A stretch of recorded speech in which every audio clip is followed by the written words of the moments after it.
Hello friend, कैसे हैं आप लोग। आशा करते हैं आप लोग ठीक ही होंगे। आज हम first flight chapter 1 A letter to God को एक्सप्लेन करने जा रहे हैं, जिसके ऑथर हैं जी.एल. फ्यूंटस। चलिए अब देखते हैं lesson. The house, the only one in the entire valley, set on the crest of A low hill. From this height one could see the rivers and the field of ripe corn, dotted with flowers that always promise good harvest. Crest of hill का मतलब होता है top of hill. Ripe का मतलब होता है fully grown या ready for harvesting. Dotted with flowers, flower in between. Harvest मतलब होता है क्रॉप. तो the house was situated on the top of hill. जो घर था वो हिल के टॉप पे था. The hill was not very high. वो जो पहाड़ी था वो ज़्यादा ऊंचा नहीं था. It was only house in that area. उस एरिया में केवल एक ही घर था. From the house one could see the reverse and the field of ripe corn. उस हाउस से नदियाँ और पके हुए फसल के खेत नज़र आ रहे थे. The field had flower of corn also. खेत में फसल के फूल लगे थे. It has indicate that crop was good this time. या यह इंडिकेट करता था कि इस बार जो फसल होगी वो. The only things the earth needed was a downpour, or at least a shower. Throughout the morning, Lancho, who knew this field intimately, had done nothing else but see the sky towards the northeast. Needed का मतलब होता है required. Downpour का मतलब होता है rain. Shower का मतलब होता है less quantity of rain. Intimately मतलब होता है completely. The earth needed rain, or at least a small amount of rain for a good crop. एक अच्छी क्रॉप के लिए अर्थ को रेन की ज़रूरत थी. कम से कम थोड़ी भी वर्षा हो जाए तो ये फसल अच्छी होगी. Lencho is owner of the field. Lencho जो था इस खेत का मालिक था. He knew everything about his field. वो अपने फील्ड के बारे में, अपने खेत के बारे में सब कुछ जानता था. Since morning, Lancho had been looking at the sky in the northeast. सुबह से ही लैंचो जो है आकाश के नॉर्थ ईस्ट की ओर देख रहा था. Now we are really going to get some water. The woman who was preparing supper replied, "Yes, good willing." The older boys were working in the field, while the smaller ones were playing near the house, until the woman called to them all, "Come for dinner." Supper का मतलब होता है dinner. Good willing, by the grace of God. Older boy का मतलब होता है elder boys. Smaller boys का मतलब होता है younger boys. Lencho tells to women. जो वोमेन थी वो उसकी वाइफ थी लैंचो की. तो लैंचो जो अपने वाइफ से कहता है कि now they will surely get some rains. बोलता अब हम लोग को निश्चित रूप से रेन की वर्षा की ज़रूरत है. The women replied that by the grace of God it would surely happen. तो वुमेन रिप्लाई देती है कि अगर भगवान का आशीर्वाद बना रहेगा तो ऐसा ज़रूर होगा. दो वुमेन वाज प्रिपेयरिंग डिनर. वो जो औरत थी वो डिनर तैयार कर रही थी. The Elder boys were working in the field. लैंचो का जो बड़ा बेटा था वो खेत में काम कर रहा था. Younger boys were playing near the house. और उसके जो छोटे बेटे थे वो घर के सामने खेल रहा था. The women called them for dinner. वो जो औरत थी वो सभी बच्चे को खाने के लिए बुलाती है. And all of them come to the house. और सभी बच्चे वो घर आ जाते हैं. It was during the meal that just as Lancho had predicated, big drop of rains began to fall. In the northeast, whose mountains of cloud could be seen approaching. The air was fresh and sweet. Predicate. Predicate का मतलब होता है भविष्यवाणी करना, forecast, tell about futures. Huge. Huge मतलब होता है very big. Approaching. Approaching का मतलब होता है coming. While they were having food, the big drops of rain started falling. जब वो खाना खा रहे थे उसी दरमियान वर्षा की बड़ी बड़ी बूंदें गिरना शुरू हो जाता है. This was exactly as predicted by Lencho. वो उसी तरह हुआ जैसे कि लैंचो ने भविष्यवाणी किया. One could see the large number of very big cloud coming from the north east.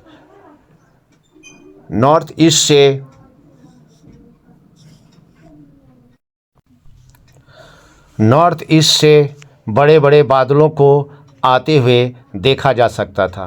The air was fresh and smell was very nice. हवा जो था वो फ्रेश था और उसकी जो स्मेल थी बहुत ही सुंदर थी. The man went out for no other reasons than to have the pleasure of feelings the rain on his body, and when he returned he exclaimed, these aren't raindrops falling from the sky, they are new coins. The big drops are 10-cent pieces and the little ones are 5. Pleasures का मतलब होता है Joy या happiness. Exclaimed. Exclaimed मतलब होता है spoke with happiness. Cent. Cent का मतलब होता है small money like paisa of India. Lencho went outside to feel the joy of rain falling on his bodies. Lencho जो है घर से बाहर निकल जाता है वर्षा की बूंदों को अपने बॉडी में आनंद लेने के लिए. He return and spoke with lot of happiness. वो वापस आता है बड़ी खुशी के साथ बोलता है, these are not the drops of water. ये पानी की बूंदें नहीं हैं. They are the new coins. ये न्यू कॉइन्स है, नए सिक्के हैं. The big drops are 10-cent coin. वर्षा की बड़ी बड़ी बूंदें जो है वो 10-cent कॉइन्स हैं. And small drops are 5-cent coins. और वर्षा की जो छोटी छोटी बूंदें हैं वो 10-cent कॉइन्स हैं. With a satisfied expressions he regarded the field of ripe corn with its flower draped in a curtains of rain. But suddenly a strong wind began to blow, and along with the rain very large hailstones began to fall. These truly did resemble new silver coins. The boys, exposing themselves to the rain, ran out to collect the frozen pearls.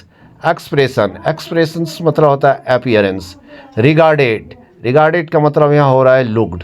ड्रैप. ड्रैप मतलब होता है cover. Hailstorm. Ice falling with rain जिसको हम लोग ओले बोलते हैं. Resemble. Resemble का मतलब होता है लुक सिमिलर.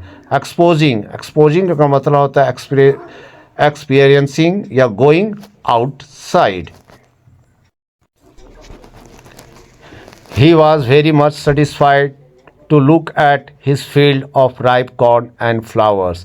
लैंचो जो था वो अपने खेत को देखकर, अब पके हुए फसल और उसमें लगे हुए फूल को देखकर बहुत ज़्यादा संतुष्ट हो गया. These were covered by rain. इसका जो फील्ड था, इसकी जो खेत थी वो वर्षा से कवर था. Falling on the field, जो उसके खेत में जो वर्षा की बूंदें पड़ रही थी. Suddenly speed of the wind increased. अचानक जो है विंड, हवा की जो स्पीड है वो बढ़ जाती है. एंड अलॉन्ग विथ रेन्स, और वर्षा के साथ साथ हेलस्टोन स्टार्टेड फेलिंग. ओले गिरने लगते हैं. These were the white colors and were shining like a silver colors. ये जो ओले थे वो वाइट कलर्स के थे, चमक रहे थे और सिल्वर कॉइन्स के तरह देखने में लग रहे थे. The boys went outside into the rain to collect the hailstone. लैंचो के जो बेटे थे वो घर से बाहर निकलते हैं और उस ओले को चुनने लगते हैं. The hailstone look like pearls. और वो जो हेलस्टोन था वो मोतियों की तरह देखने में लग रहे थे. It is really getting bad now, exclaimed with man. I hope it pass quickly. It did not pass quickly. For an hour, the hail ran on the house, the garden, the hillside, the cornfield, on the whole valleys. The field was white, as if covered with salt. एक्सक्लैम्ड का मतलब होता है spoke with sadness. यहाँ पे passes मतलब होता है stops या goes away. Lencho spoke with sadness that the rains with hail stones had bad for the crop. लेंचो बड़ा दुखी मन से बोलता है कि ये जो हेल स्टोन है ये हमारे फसल को बर्बाद कर देगा।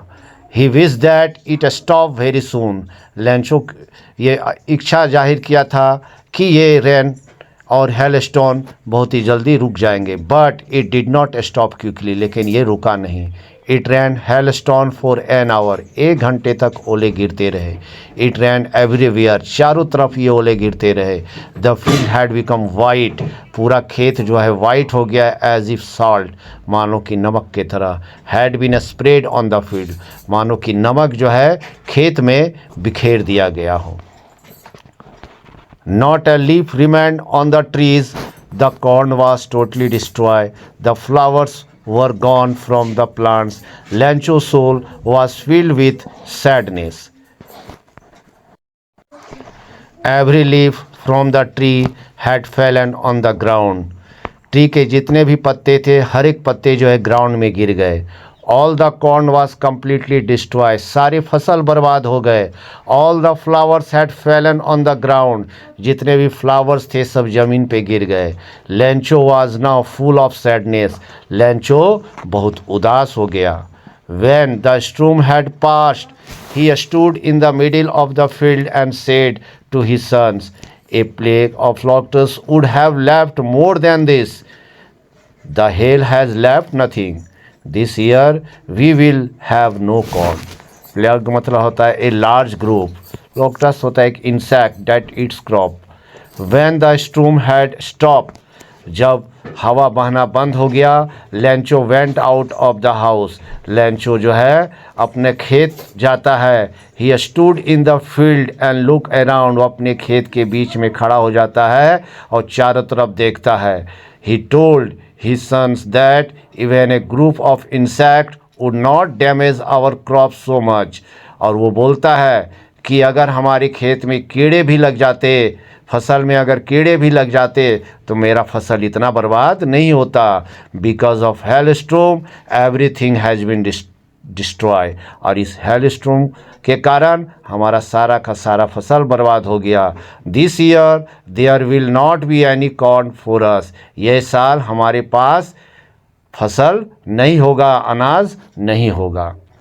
The night was sorrowful one, all our work for nothing, there is no one who can help us, we will go hungry this year. That night was full of sadness for them. वो जो रात थी वो पूरे परिवार के लिए एक दुख भरी रात थी। Lencho said all our work has become wastage. Lencho कहता है कि हम लोग का सारा मेहनत बेकार हो गया। Nobody can help us now, अब हमें कोई मदद नहीं करेगा। We will be hungry this year, हम लोग ये साल भूखे रहेंगे। But in the heart of all who lived in the solitary house in the middle of the valley, there was a single hope, help from God. Solitary मतलब होता है alone, अकेला, only one. तो everybody living in that only house of the valley had one hope. उस घर में जितने भी लोग रहते थे और उनके पास अब एक ही आशा बस गया था। They thought that God would surely help them. वे लोग सोच रहे थे कि भगवान हमारी मदद ज़रूर करेंगे, वही हमारी मदद कर सकते हैं। Don't be upset even though this seems like a total loss. Remember, no one die of hunger. That's what they say, no one die of hunger. His wife told Lancho not to be sad or worried although the crop was completely destroyed. Lencho की wife बोलती है Lencho को, आपको ज़्यादा चिंता करने की ज़रूरत नहीं है, यद्यपि हम लोग का सारा फसल बर्बाद हो गया है, फिर भी आपको चिंता करने की ज़रूरत नहीं है। He told him to remember that no one die because of hunger. Lencho की वाइफ लेंचो को कहती है कि ये बात याद रखिएगा, कोई भूखे नहीं मरता है। Lencho replied that people said that nobody dies because of hunger. Lencho भी रिप्लाई देता है कि हाँ, लोग भूखे नहीं मरते हैं, भूख के कारण कोई नहीं मरेगा। All through the night, Lencho thought only of his one hope, the help of God, whose eyes, as he had been instructed, see everything, even what is deep in one consciousness. Conscious sense मतलब होता है mind, moral sense. Instructed मतलब होता है told या taught. Through out that night Lencho thought about the help of God. पूरी रात जो है लेंचो गॉड के बारे में ही सोचता रहा कि गॉड ही उसकी मदद कर सकता है। It was his only hope, और ये उसका ओनली होप था। He had been told that God can see everything. Lencho बोलता है कि गॉड सब कुछ देख रहे हैं। God can also see what is the mind and heart of everyone. Lencho कहता है गॉड ये भी देखते हैं कि किसके दिमाग में क्या चल रहा है और किसके दिल में क्या है। सभी के दिल और दिमाग को वो देखते हैं। Lencho was an ox of man, working like an animal in the field, but still he knew how to write. The following Sunday, at daybreak, he began to write a letters which he himself would carry to town and place in a mail. Oxen of man मतलब होता है very strong man. Daybreak मतलब होता है morning. Place in the mail मतलब होता है send by post. तो Lencho was very strong man. Lencho जो था बहुत ही स्ट्रॉन्ग मैन था। He use to work very hard in the field. वो अपने खेतों में कड़ी मेहनत करता था। He knew how to write, लेकिन वो लिखना जानता था। नेक्स्ट संडे मॉर्निंग को he start writing a letter. वो लेटर लिखना शुरू कर दिया। He thought that he would himself carry that letters to the town and send it by post. वो सोचा कि मैं इस लेटर को खुद टाउन लेके जाऊंगा और इसे पोस्ट करूंगा। He was nothing less than a letter to God he wrote, if you don't help me my family and I will go hungry this year. I need 100 pesos in order to sow my field again and to live until the crop comes because the hailstorm ... Pesos a type of currency like rupees. So मतलब होता है put seed in ground to grow, यानी बोना। hailstorm मतलब होता है ओले। It was letter to God, और ये लेटर था वो गॉड के लिए था। In his letter, he requested God to help him and his family, otherwise he will remain hungry this year. उस लेटर में लेंचो ने रिक्वेस्ट किया कि गॉड आप हमारी मदद कीजिए, हमारी फैमिली को मदद कीजिए, नहीं तो हम लोग ये साल भूखे रहेंगे। I need 100 pesos to put new seed in my field. मुझे 100 pesos की ज़रूरत है ताकि मैं अपने खेतों में फिर से बीज बो सकूं। And to live until the new crops comes, और तब तक जिंदा रह सकूं जब तक हमारे खेतों में नए फसल नहीं आ जाते हैं। बिकॉज द हेलस्टॉर्म, क्योंकि यह हेलस्टॉर्म हमारी फसल को बर्बाद कर दिया। He wrote to God on the envelope, put the letter inside and still trouble went to town. At the post office, he placed a stamp on the letter and dropped it into the mailbox. Trouble मतलब होता है worried. Mailbox यानी letter box को जो कहा जाता है mail box. He put the letter into an envelope and sealed it. Lencho उस लेटर को एक envelope में डालता है और उसको सील करता है।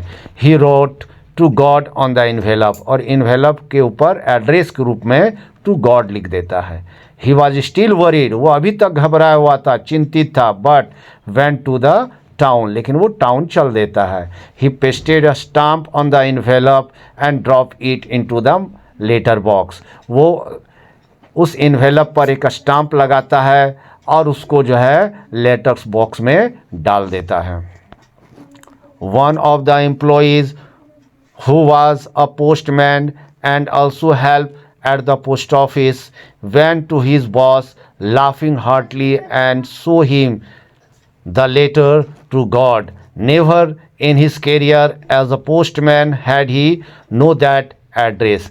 Laughing heartily मतलब होता है laughing a lot, खूब हंसना। One of the employee at the post office का एक एम्प्लॉई था जो पोस्टमैन था।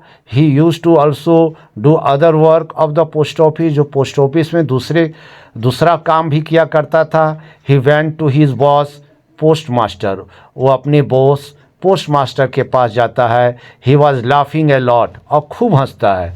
ही show the letter to his boss, और उस लेटर को अपने बॉस को दिखलाता है। In his career as a postman के कैरियर में ही did not know this address, वो इस एड्रेस को कभी नहीं देखा था या कभी नहीं जानता था। रिटन ऑन दैट इन्वेलप, जो इन्वेलप में जो एड्रेस लिखा था, इस एड्रेस को वो अपने पोस्टमैन के कैरियर में कभी नहीं जान पाया था, ना कभी इस एड्रेस के बारे में उसको पता था।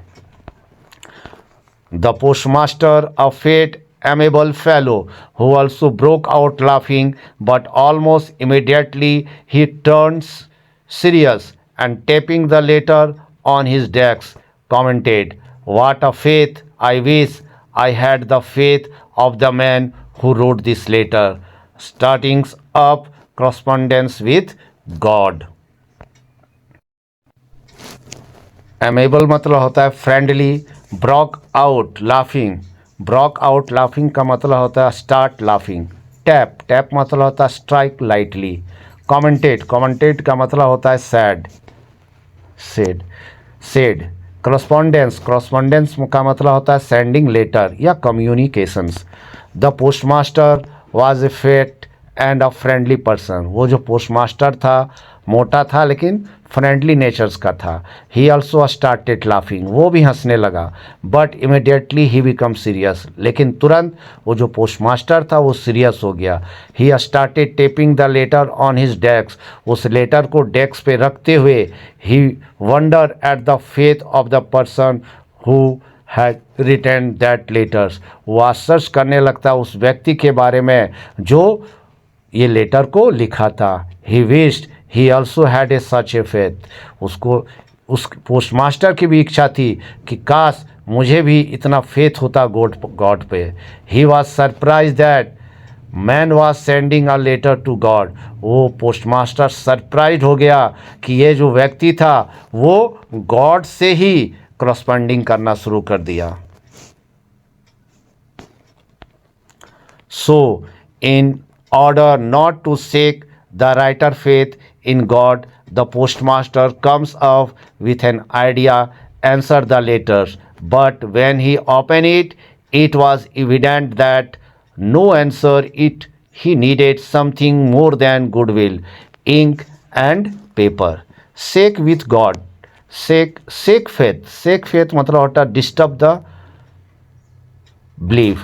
Come up with an idea. Thought of an idea. Evident मतलब बिकम क्लियर। गुडविल मतलब होता है फ्रेंडली और काइंड या kind feeling.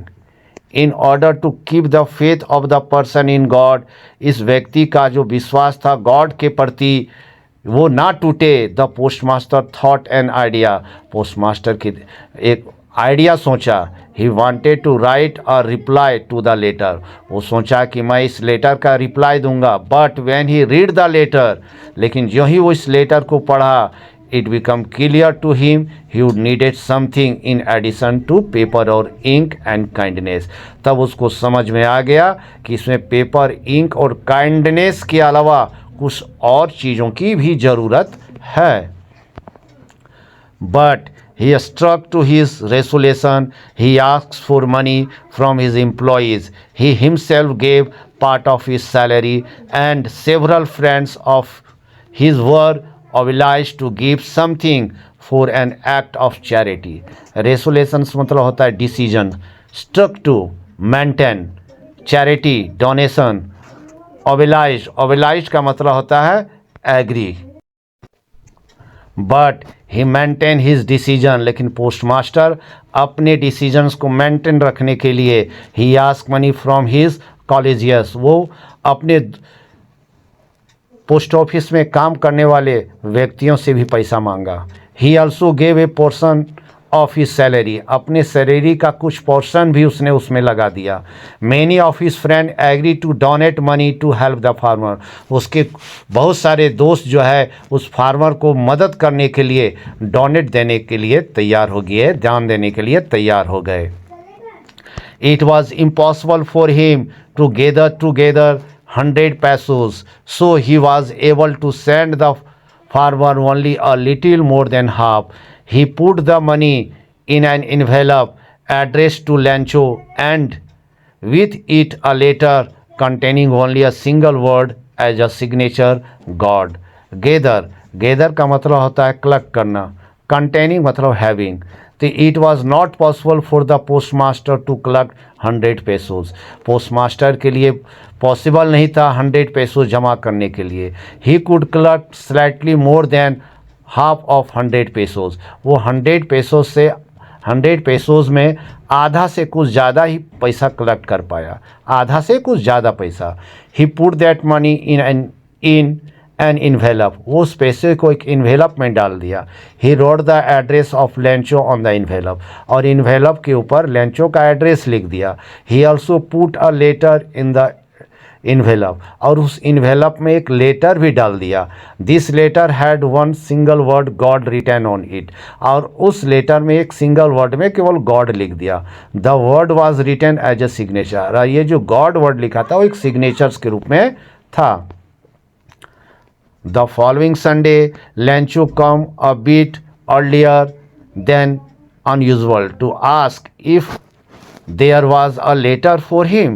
It was the postman himself who handed the letters to him, while the postmaster, experiencing the contentment of a man who has performed a good deed, looked on from his office. Beat मतलब होता है slightly या small. Containment मतलब होता है satisfaction. Deed मतलब होता है work. Next Sunday Lencho come slightly earlier to the post office. Next Sunday को लेंचो जो है पोस्ट ऑफिस थोड़ा जल्दी आ गया. He ask if there was any letter for him, और वो पूछता है कि क्या कोई मेरे नाम का लेटर है. The postman himself gave the letter to the Lencho, postman खुद उस लेटर को लेंचो को देता है. The postmaster was looking at Lencho from his office, और वो जो पोस्टमास्टर था वो अपने ऑफिस के खिड़की से लेंचो को देखता है. The postmaster had the satisfaction of a person who had done some good work. The postmaster था, उसके अंदर संतुष्टि का भाव था कि चलो उसने एक अच्छा काम किया है, एक व्यक्ति को मदद किया है. Lencho so not the slightly surprise on seeing the money, such as his confidence, but he became angry when he counted the money. God could not have made a mistake, nor could he have denied Lancho what he had requested. Slightly मतलब होता है minimum, denied मतलब होता है refuse करना, मना करना. Lencho was not at all surprise to see the money in the envelope. Envelope में जो पैसे थे उसको देखकर लेंचो एक जरा भी सरप्राइज नहीं हुआ. Because he had a confidence in God, क्योंकि उसको गॉड पर विश्वास था. But he become angry after counting the money, लेकिन जो ही वो पैसा गिना उसको गुस्सा आ गया. He thought that God can not make any mistake, वो सोचा कि भगवान गलती नहीं कर सकते हैं. And God can not refuse what Lencho had requested, और भगवान मना भी नहीं कर सकते हैं जो लेंचो ने रिक्वेस्ट किया है. Immediately, Lancho went up to the window to ask for paper and ink. On the public writing tables, he started to write with much wrinkling of his brow, caused by the effort he had to make to express his idea. Wrinkling मतलब होता है bend या fold. Immediately, Lancho went to the window of the post office and asked for a paper and pen.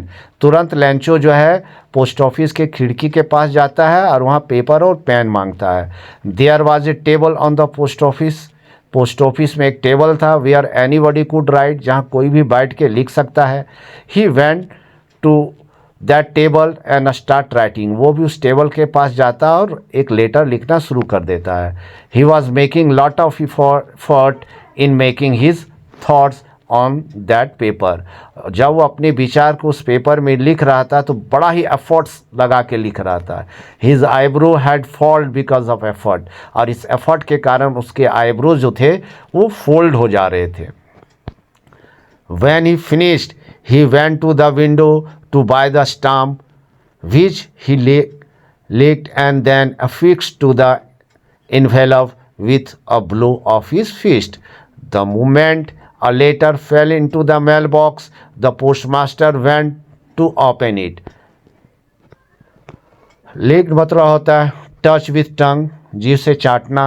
Affix मतलब होता है fix करना या paste करना. ब्लो मतलब sudden stroke something. When Lancho had completed writing letter, जब Lencho जो है लेटर लिखना कंप्लीट किया, he went to the window to buy stamp. वो विंडो जाता है, पोस्ट ऑफिस का विंडो जाता है और वहाँ स्टाम्प खरीदता है. ही लेक्ड द स्टाम्प, वह स्टाम्प को चाटता है जीव से. He put the stamp on the envelope and apply blow of his fist to paste it. और उस स्टाम्प को जो है एनवेलप पे लगा देता है और उसमें एक मुक्का मारता है. He put the envelope into the letter box. और फिर उस इन्वेलप को जो है लेटर बॉक्स में डाल देता है. Immediately the postmaster took the letter out and open it.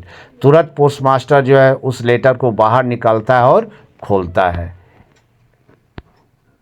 It said God of the money that I asked for only 70 pesos reached me. Send me the rest since I needed it very much. But don't send it to me through the mail because the post office employees are a bunch of crook. Lancho. Rest मतलब होता है remaining. crook मतलब होता है dishonest person. Following were written on the letter. जो ही postmaster उस letter को खोलता है तो उसमें क्या लिखा रहता है? God from the money I ask. भगवान, मैंने जो आपसे पैसे मांगे थे, आई हैव रिसीव्ड ओनली 70 पैसोज. उनमें से मैं केवल 70 पैसा ही रिसीव्ड किया. Please send me the remaining money. जो बचे हुए पैसे हैं कृपया करके भेज दीजिए. Because I need it very much. क्योंकि मुझे इसकी ज़रूरत, बहुत ही ज़्यादा ज़रूरत है. But please don't send through the post office. लेकिन आप इसे पोस्ट ऑफिस के द्वारा मत भेजिएगा. Because the people of post office are dishonest. क्योंकि पोस्ट ऑफिस के जो लोग हैं वो बेईमान हैं. The letter was signed by Lencho. इसके बाद उस लेटर में लेंचो साइन कर देता है. आशा करते हैं ये वीडियो आपको समझ में आया होगा. आप लाइक और सब्सक्राइब कर दीजिए, इससे मनोबल बढ़ता है मेरा और आगे हम वीडियो बनाएंगे अगर आप लोग का सहयोग मिला तो. अब हम ए लेटर टू गॉड का क्वेश्चन आंसर्स बताते हैं.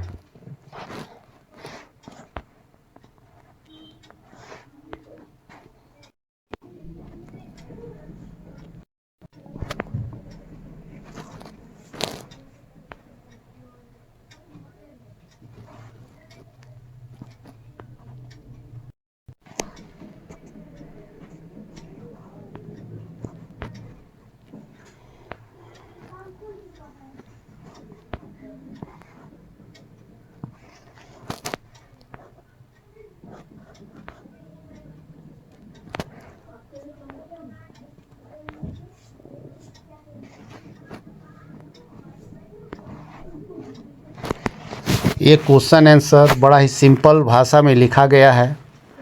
आशा करते हैं कि आप लोग को अच्छी तरह से समझ आ जाएगा। Thank you. फिर से एक बार बोलते हैं कि आप लाइक और सब्सक्राइब ज़रूर कीजिए, इससे मनोबल बढ़ता है।